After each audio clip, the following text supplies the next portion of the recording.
Like we're going to make this paper airplane. It goes kind of far only when you use a lot of muscle. See?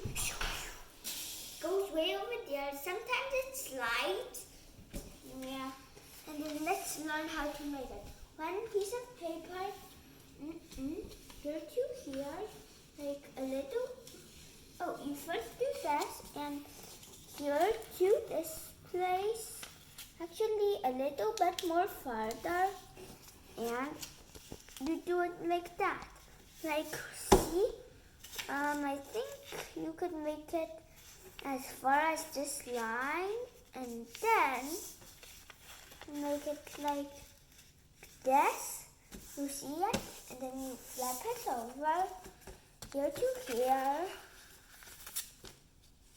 Yeah. And then here to here.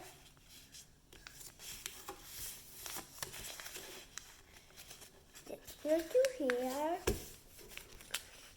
Here to here. Same thing on the other side. And done. This kind of airplane. And sometimes it slides.